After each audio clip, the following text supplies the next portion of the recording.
it sets accountability, because if you say what you're going to do, then you better do it. That's right. It kind of creates some pressure. You feel like, all right, I told someone I'm going to do this and I want to deliver. I don't want to overpromise. Honestly, I want to underpromise. Sure. When you say it out loud and you give them a piece of paper that says this is what to expect, that's accountability. Exactly. I'm Rhett. And I'm Brandon. And we're the House Dads, because we're dads who sell houses. But we're also husbands, business owners, sports freaks, Christians, friends, marketing nerds, TV show bingers, and so many more things. Like so many of you, we're just trying to do it all, and we're trying to do it well. And that's what we're here to talk about. Hey everybody, welcome back to another episode of House Dads. We are on episode 11. Big 1-1. It's my favorite number. Is it really? Say that, yeah. 11, my favorite number. It's my high school football number. That's why. Still stuck in the glory days. But yeah, episode 11, you are here. Hey, I just want to tell you before we dive in, thank you guys, of course, for listening. But any kind of reviews that you can leave would be massive, whether it's on YouTube or Spotify or Apple Podcasts. Give us a rating. Obviously, subscribe. But if you can drop a review in there, it would be huge. It would mean the world to us. So please do that for us. Yes. We got a good one for you today. We're going to be talking about, to set the expectations for the podcast, we're going to be talking about setting realistic expectations. Ooh, that was layers of there. Lots of layers. But it's so important, not just in our businesses, but in our personal lives, with our friendships, with our family, all of it. Setting realistic expectations is super important. But in our business, we were just talking about how the market's strange and different things like that, and everything we've been through, and you probably got some experience. Yeah, and the longer you're in business, you learn you got to set expectations, and setting those expectations look different for different people, right? So it makes me think of years ago. I don't even remember what year, but it was long ago, where I was still learning. Had a listing, and the seller he's a little bit older. What's older than the boomer generation? I wouldn't know. I'm so far away. I have no idea. He was pretty elderly. But either way, listed his house. It was kind of a quick thing. He found a house that he liked, so he wanted to, the classic, let's hurry up and put our house on the market. It wasn't much like time for conversation, dialogue, and prep. So we listed his house, and I'm actually at church on a Sunday morning, and I get a text, like a very angry, like it was a text. So you can tell it was still angry through a text. Yeah. So he texted me, and he said, "Rhett, I just got the newspaper. Why is my house not in the newspaper?" And I was like, what? I text back, say, hey, we don't necessarily market in the newspaper. We definitely use a lot of social media and this and that. He was livid. There's also an open house scheduled, and he found out that I wasn't going to be the one holding it open, which is common for, sometimes you don't hold your open house open. You get another agent to do it. He was like, you're not even holding this open house open. It's your listing. He let me have it. And of course, inexperienced me, I'm taking it all in. I'm just like thinking to try to blame somebody else. Right, yeah. At the end of the day, I didn't set expectations. We didn't have that sit down. We didn't talk and really go through the process of what we do to market his house. So for me to think, no, I'm not going to put your house in the newspaper, he probably should have heard that. Yeah, well, but I can't believe you didn't put his house in the newspaper. Do you market in the newspaper? Oh, absolutely. No, so if you're looking, no, I'm kidding. I absolutely do. The yellow pages. The only thing I do remember is though when open houses, I used to submit online open houses to the Advocate. Yes. But that was still Times years ago. We don't do that anymore. Changed. Yeah. But either way, some people probably want their house. You talk to people, you learn their expectations, you set the expectations, but you can see how it's essential. Not only in business, but you can see how, setting expectations, like you said, in 100%. family, relationships, marriage, it's crucial. Yeah. So kind of getting into the meat of things, I love to kind of bring studies to you and the results of studies. And I don't necessarily do back-end research. I just find the results and share that with you. But a quote before, we don't even know who it's from, but to share and to start us off, when you don't set expectations, you're inviting disappointment. You're inviting disappointment because guess what? When you don't set expectations, the other person is going to set their own expectations, and unless they communicate that to you, you better hope they match up. Exactly. Right? It's a crapshoot. Most of the time, they're going to set some pretty high expectations, and you got to live up to them. But you don't even know what the expectations are because there's no communication. Yeah, because there's no communication. So most of the time, it's going to be unrealistic expectations. Yep.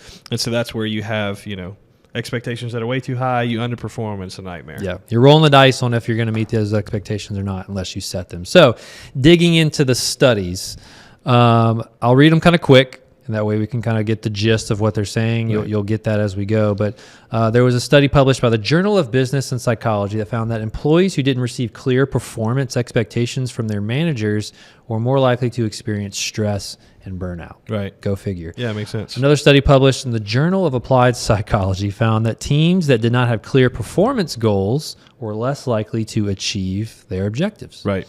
And then the last one, a study published in the Journal of Marketing, very generic term there, Yeah. found that failing to meet customer expectations can have negative consequences in customer satisfaction and loyalty. Imagine that. Yeah. Right. So all of those things, that's the negative side effects. These studies show and highlight the importance of setting clear expectations That's right. in business. And when you fail to do so, there's going to be some negative consequences. That's right. And so much of it can be eliminated by putting in the work in the beginning. Yeah. That's what it all Absolutely. takes, is that extra communication, defining it and spending that time. But often in haste, we just get so quick doing what we're doing, and we're like, oh, let's just get the sale, let's just get the deal. Yeah. And we forget to properly communicate the expectations and set those expectations. Yeah, it's setting the framework, it's setting the expectations up front. So that's just for business. So Right. you can see some negative things. Imagine if you failed to set expectations in like your marriage, Right.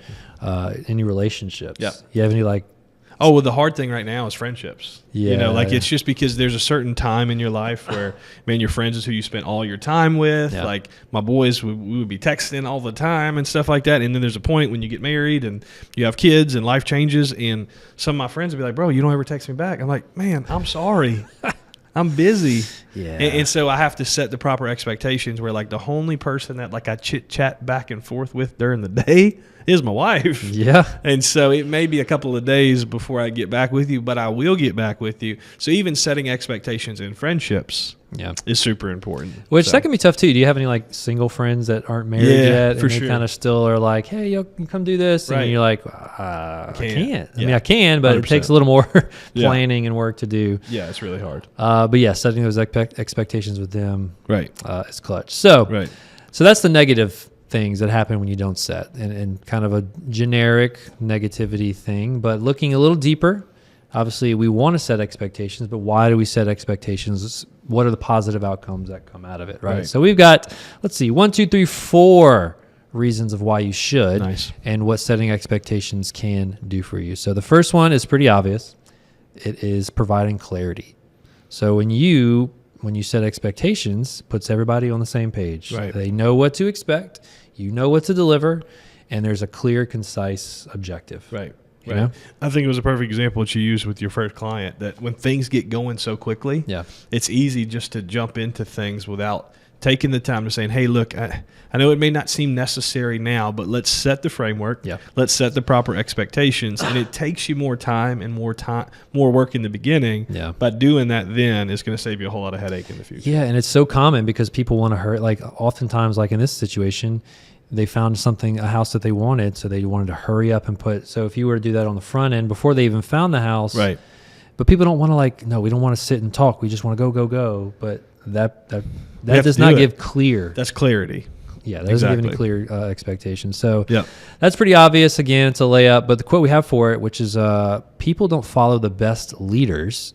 They follow the person they can understand the easiest. And I think that's encouraging because when you think about like if you're a good leader or not, it doesn't mean you have to have the best communication skills. It doesn't mean that you have to be the most talented or the most successful or have the great experience. That you just have to be able to provide clarity. Yeah. That if you just give people realistic expectations and you communicate that to them, then you don't have to be the most dynamic speaker or No. anything. That will actually help in what type of leader you are by just providing clarity. Yeah, kind of takes the pressure off a little bit It because does. you're like, I don't have to be the best. Like you look at people on social media, Instagram, TikTok, they have a huge following, but I guarantee you, if you watch some of their material, it's probably because they're just delivering material in a very easily Clear, digested, easy to concise understand. way. Exactly. Right? You don't have to put so much pressure to just make these nailing, like tweetable Right. remarks. Right. You know, just be clear and concise. That's right. So that's the first point. Provide clarity. That's what setting expectations does. The next one I think is one of my favorites. It sets accountability. Right. Because if you say what you're going to do, then you better do it. That's right. It kind of creates some pressure. And I don't even know if pressure is the right word, but you feel like, all right, I told someone I'm going to do this and I want to Right. deliver. I don't want to overpromise. Honestly, I want to underpromise. Sure. So when you say it out loud and you give them a piece of paper that says this is what to expect, that's accountability. Exactly. And I think one thing that you said here about setting accountability was giving them a piece of paper. Ooh. Because the same for providing clarity and setting accountability is that if you communicate something to somebody verbally and be like, oh, I said that, how often do people remember what they actually hear? So writing it down, printing it out, handing it to them and saying, oh, well, remember, we weren't going to put your house in the newspaper. Yeah. We actually covered all of the ways that we were going to list and market your house. We've done what we said we were going to do, and this is what I'm going to do, so I better live up to it. That's right. And these next two kind of go hand in hand with possibly leading a brokerage, leading a team, but like when you set accountability for your agents, like that's an expectation. Like, 100%. Hey, this is what we expect of you. Right. And they know they should hit it, or else, there's no success, or there's another option they should probably be doing. Right. Something has to be reevaluated if we didn't hit that standard. Yeah. So that kind of transitions into the next one, which is kind of similar, but performance and goal setting. Sure. So when you set expectations and you know what you're shooting for, you're much more likely to hit it. Right. So something that you can see every day that's visible. But if you can see something, you're much more likely to hit it. Right. I think in the sense of like working out. Right. Like, why do you work out? Well, I want to be fit. Or like you go to the gym and you're like, I don't know if I'm making progress or not. I don't know what my goal is. I don't know what I'm shooting for. It could just be just the act of doing it. But if you have a goal and you know what you're doing, you're probably going to work out a little harder. Exactly. You have to have that expectation in mind. Yeah. And it's got to be a realistic expectation. That's why we put that in there, that, hey, I'm going to work out twice and lose 50 pounds. No, that's not it. You have to have realistic expectations. Realistic expectations are set with realistic goals in mind. Yes. They have to be. Absolutely. So, I mean, you see it all the time in real estate. We set our goals a lot of times at the end of the year. Right. Because that affects what we do every day. Right. That affects what we do every month and how we market and how we have conversations. But if you know what you're shooting for and you know the expectations, you're going to hit it. 100%. More likely to hit it. Yeah, absolutely. The next one, the last one of my favorites as well. It's I'm all about efficiency. Yeah. And that's what the last point is. And how much time are you going to save? Right. When you, from the beginning, set the expectations, set the framework for, hey, expect this. They know it's going to come. Otherwise, if you don't set the expectations, they're going to ask all the questions, which are great. We love questions. We love helping. Right. But think about if you're getting the same question over and over and over and over, you should probably from the beginning set the expectation. And that's a big deal. Like something we've been talking about is setting the expectations with friends, with family, and especially with clients about when you're available and when you're not available. Yeah. And so like when you somehow can work in that initial conversation about what your hours are, or you're always going to get a response from me, but it may not be immediately because I like to carve out time for my family between this time and this time. Yeah. So certain things like that, like clearly communicating that in advance makes people understand that they are still a priority, that they're going to hear back from you. But what the worst thing is if they don't, or they don't hear, if it's a continual thing where they don't hear back from you during this period of time, and you never initially set that expectation in the first place, they're going to think they're not a priority. But instead, if you told them in the first place and you took a little bit more time to explain that, they're going to be like, oh yeah, well, Rhett told me that, every weeknight he kind of cuts things off at 6 o'clock unless we're waiting for something super important. Right. You set that expectation up front, then that's going to be a big deal. Yeah. And again, I'm all about efficiency. And this kind of goes back to some past episodes of time management, right? So if you're wanting to get more time back or protect your time, so something that I do for my transactions, when you get a house under contract with a buyer, what are some questions, the initial questions you get from a buyer? Oh, I mean, when are we going to close? When are we going to close? Like, what do we do with the deposit? Right. What do we do with what's inspection? Basically, the big question is what's next? Yes. What's next? So I have a template email saved in my Gmail account. It says next steps. Right. And I literally go to it, pull it up. I can tweak it if I need to, but it says, here's what's next. Right. And it lays out lender. Right. Title company. Inspection, but all the basic questions that you get every single time. Right. Because so often I would get those questions and you're getting home and you're winding down with the kids and, hey, all right, what's next? Because they're excited. Exactly. They're very excited. They want to know what's going on. No problem with that. So I would have to answer those same questions. I'd have to type it up all over again. And then finally I'm like, wait a minute. Let me just set the expectation up front, 100%. answer the questions I know they're going to ask from the get-go. Yeah. And I have that template saved, and it saved me so much time. And I think the big deal, again, is what we keep coming back to, is having it in print that's duplicatable, right? Saving yourself time, being able to set those expectations is going to make you more efficient. But if you have to retype it every time, or if you have to reprint it every time, when it's basically something that everybody's going to ask, go ahead and provide that to them so they can refer back to it. So it's not just over a phone call. Be like, oh, remember we discussed that on our phone call. No. It's in print. Refer back to it. Then you'll be able to go from there. And look, there's going to be people who don't read what you send. You still have 100%. To do it. But if you still give yourself a chance to provide that, it helps. So along with efficiency, if you let people know what's to come, they're prepared for it. And that way they can make decisions quicker. Right. So if you, sometimes like in this market, I've been telling sellers, hey, expect to be asked to pay some closing costs. Exactly. That's going to be a very common thing buyers ask for. Right. Rather than not telling them that. And then when they get an offer, like, what are all these closing costs? Like, well, it's kind of common now. Well, you didn't tell me that. Like, if you tell them on the front end, they can make decisions quicker during the process. That's right. Right. Yeah. I heard this, and this goes even probably, it covers client stuff too, but it really talks about our personal relationships when it comes to expectations. You remember the old Venn diagrams that we used to do in school? Yeah. You know, the two circles where a little bit part intersected in the middle. Right. The key to setting proper expectations is if you would imagine a Venn diagram where one circle would be expectations and then the other circle would be what actually happened. Yeah. Is that the middle part of that circle would be as big as possible. Yeah. Is if that Venn diagram was the same to where actually what you said or what the expectations were was what was actually delivered. And that's why when we set expectations, how do you keep in mind, like when you're talking to your clients and when you're talking to people, I always would rather take the approach of under promising and over delivering. Yeah. Right? But that's such a fine line to walk to say, hey, look, no, you still want me to be able to do this, but you can kind of use, like, what I do is I'll use like some market statistics and things like that to set the proper expectation.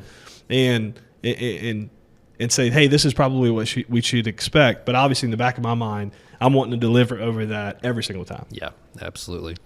And there's so many little things you can set. So that's basically the 4th points we have. You provide clarity, you create accountability, you goal set. It helps you hit your performance and goal setting tactics, and then you have efficiency. So that's all like why you set expectations. I mean, you probably didn't need to hear this episode. You probably knew a lot of this episode. Right. But it's good to have a reminder on really a deeper understanding of why we're setting expectations.